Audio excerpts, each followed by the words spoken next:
Talaga namang nakakapanghina, mga kada, kung ang sinasahod natin ay napupunta na lamang lahat sa bills. Relate na relate tayo dyan. Excuse me po, yes. Lalo na po kapag parating na si Auntie Judith or due date, di ba? Parang nag-soft launch lang sa mga palad natin ang ating mga sinahod. Soft launch. And another scary story. Girls, kapag feeling natin walang tayo job security, lalo't karamihan sa atin ay nasa hustle work era or yung maraming side hustle pero di naman permanent on work. At sa mga krisis po na kinakaharap natin ngayon, baka mamaya isa na kayo sa mga taong nape-paranoid or nape-paranoid mawala ng pera o economic o money anxiety ang tawag po dyan. Yung mga stresses na nararamdaman natin tungkol sa ating finances, sa stability ng ating trabaho, at pati na rin sa mga nagtataas ang presyo ng mga bilihin. Para gabayan po tayo na huwag matakot sa kung anong kondisyon ito. Makasama po natin ang isang psychologist ngayong umaga, si Miss Jeneline Gaspan. Hi, Hello. Hello po. Good morning po mga kada po.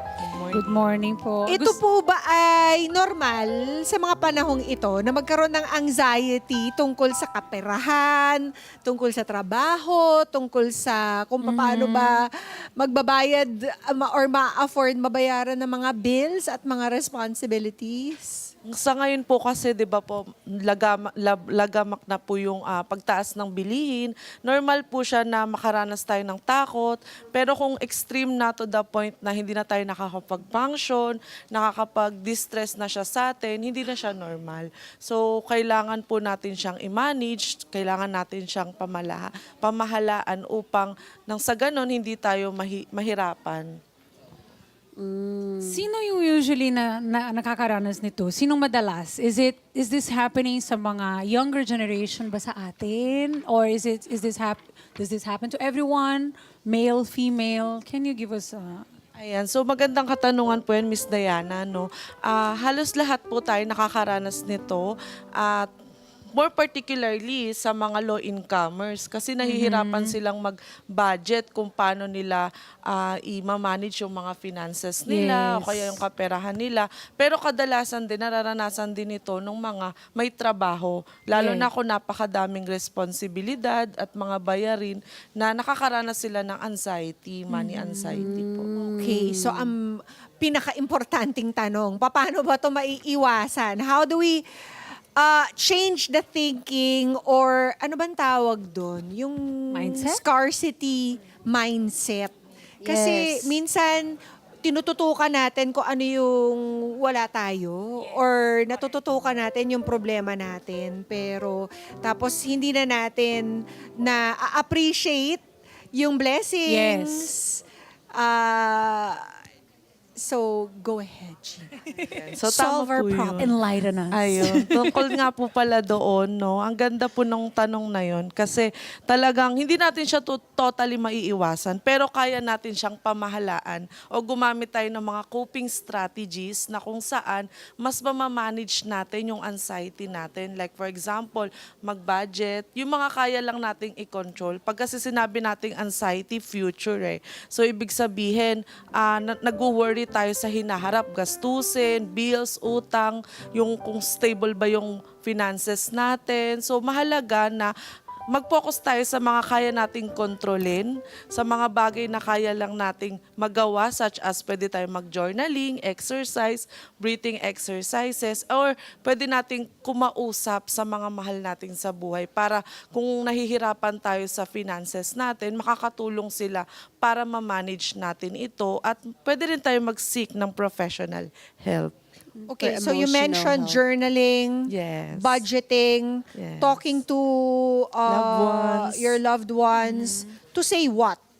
yung mga pinagdadaanan nating distress o kaya naman pag-aalala. Nakakatulong to talk about it. Yes. It's part of processing the True. The situation. anxiety. Ganun ba Yes yun? po.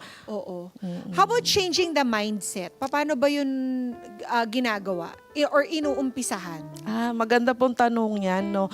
In terms of mindset, cognitive behavioral therapy yung tinatawag namin sa psychology dyan. Kumbaga, instead of focusing what if, mag-focus tayo sa mga kaya natin i-manage or yung mga tingin natin na pwede nating mabago yung mindset natin. Like, ano ba yung pwede nating gawin, maisakatuparan, yung mga under control lang natin. Like, yung mga pwede nating mag-upskill, pwede tayong maghanap ng pwede nating pagkaabalahan, and pwede rin naman tayong mag-budget o magtipid sa mga finances natin. So, Ginaling, in actuality, if one person is going through a lot of anxiety, a lot of stress, yung peer anxiety nga na sinasabi natin, di ba, na parang you don't really have the mindset or the kaya sa sarili mo to assess yung parang, wait, I have to calm down, I have to, kasi di ba, can you run us through how do you change your perception or the way you view things para kumalma ka na ngayon at gagawa lahat ng mga sinasabi mo na dapat gawin? Kasi it takes a shift di ba? I think you pray. Also, Gano'ng kahalaga yung definitely. magkaroon ka ng matibay na Pananampalataya. spiritual life. Gano'ng ka-importante rin yun, Gina Lynn? Kasi hindi naman natin nakokontrol yung mga pagtaas ng bilihin Pero at the end of the day, tama po kayo, Miss Pia, na magdasal. Di ba nga po sabi sa Bible na pray at all times and also that God is the one who will provide for us. Di ba? So mahalaga po na isakatuparan natin spirituality, maganda yung relasyon natin sa Panginoon. Magdasal tayo kasi may mga bagay na hindi na natin control pero si God nakokontrol niya yung puso at isip natin. Yeah, because Go ahead, so Jess. anxiety comes from when you feel like there's a lot of things that you can't control in your environment, you're worrying about the future. So it's really just about trying to shift the mindset so that you stay present and focus on the things that you can control. Yes, that's true. Kumbaga, ang tinatawag natin dyan, mindfulness. Kumbaga, kailangan maging present tayo instead of focusing on the future. Yes. Kasi kung sobra tayo nagpo-focus sa kung ano yung nangyayari, hindi pa naman siya nangyayari. Manghihirapan tayo and may stress tayo, mapafatig tayo. Pero kung we savor the moment, we focus on the present and we focus on the solution rather than kung ano pa yung hindi pa naman nangyayari, di ba? At saka alalahanin natin that worry will not solve the problem. That's Yes. true. It will not add a day to your lives either. But worrying about it and being anxious about it might steal Yes. days in your life. That's diba? true, I Dahil napaka-toxic ng laging nasi-stress out at laging nag-worry at laging anxious about things you can't control after all. 'Di ba? So, ako, I like to just focus on who the source is Yeah. and not the, 'di ba? Not the gift, 'di ba? Kasi alam natin yung source natin si God lang naman 'yan. Yeah. At si God True. unli yan. True. Unli yan. Ang liang Walang abundance hangganan ni Lord. yan. Limitless yan. Kaya let's focus on on God who is unlimited Yeah. and also who supplies all good things for us, 'di ba? Yung ganun lang mentality, change na agad yung pananaw mo na parang someone's got your back. Yeah. And you don't Yes. have to stay up, lose sleep about it, 'di ba? Yeah. Because someone's got your back. The creator of the universe Yeah. and everything True. on this in this life, 'di ba? Ikaw, Jazz, how do you cope with it? For me, I also experience a lot of anxiety. Like, especially when before Lalo na coming ikaw. here. Yes. Oo, from Canada, no Oo. family. You have to pretty much like count on yourself. On myself. I had to support myself because it was my decision to come here. I had no network, nothing, like no connections, nothing solid. So I would say I also experienced budget anxiety kasi palagi ako worrying about the next time I'll get a project or the next time I'll get paid or something. So it really did take away a lot from my life. Like Yeah. parang I was in survival mentality palagi and I couldn't really enjoy the present. Yeah. But now that I'm rebuilding and restructuring my life, I feel like you said, journaling really helps remove a lot of emotional stress, emotional weight. Reaching out to people that support me for emotional help also works too. But it's stressful. Praying helps talaga Yeah, if you're yes. at home, di ba? That too. That's what my mom always tells me to Yeah. do whenever I feel lost. Yeah. Thanks, mom. See, you are becoming your mom na rin. O, Joke. di ba ang lagi nga natin nababasa is like, yung mga birds nga, di ba? Yes, Every di ba? day meron silang nahahanap na pangkain. We are more valuable than Yes. birds. Yes, that's Di ba? true. I love those passages when they talk about it. Kasi talagang parang, doon ka titinoy, parang, oh nga, bakit ako worry ng worry? Sila na nga nasa labas, di ba? Hindi na nga nila alam kung ano mangyayari. Uulan ba? Hindi, meron silang pagkain.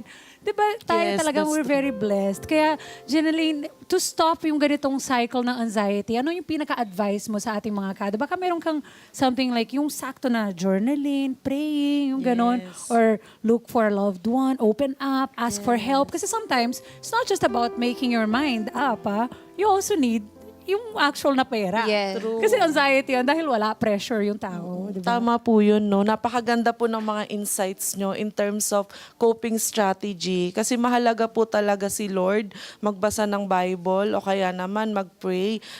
Pero yun nga, in the long run, you have to have a diskarte na tinatawag. Kumbaga, alamin natin yung skill natin na pwede nating i-offer sa mga tao, na pwede nating pagkakitaan, na makakatulong din yun para magkaroon tayo ng stable na income and above all, have faith that everything Yes. will work out for our own good. Kasi nga, di ba, sabi nga ni Miss Pia, tama po yun, no? Kung ang mga ibon nga hindi pinapabayaan ng ama, tayo pa kaya na mas mahalaga na tayo yung tinubos niya sa krus, di ba? So, tama naman po yun. Okay, thank you very much, Gina Thank Lynn. you. Siguro naman na-uplift na nga kahit papaano yung mga Yes. damdamin ng ating mga kada na nako, walang putol ang mga pag-aalala. Yeah. Kaya sa mga gusto pa na makausap ka, Gina Lynn, medyo bitin pa sila. Okay. Please give your contact details. Ayan, thank you so much. No, pwede niyo po akong i-reach out sa Serious MD as well as sa Facebook ko, Gina Lynn Gaspan. At shoutout nga pala sa parts ko na nagpapabate, yung mga kaibigan. Okay, thank you. Yes. Mga kadaramdam namin kayo. At for sure, hindi lang kayo nag-iisa sa mga pag-aalalang ginagawa ninyo, 'di ba? Pero hindi pwedeng magpakalunod o nakakulong na lang tayo sa stress at takot natin. Mahalagang hinaharap natin ito na may tapang at syempre, hinaharap natin to with prayer and with the mentality that God's there and we should just cast all our anxieties on Him because He cares Yeah. for us. Let's get together. Sunday 25. Sunday 25.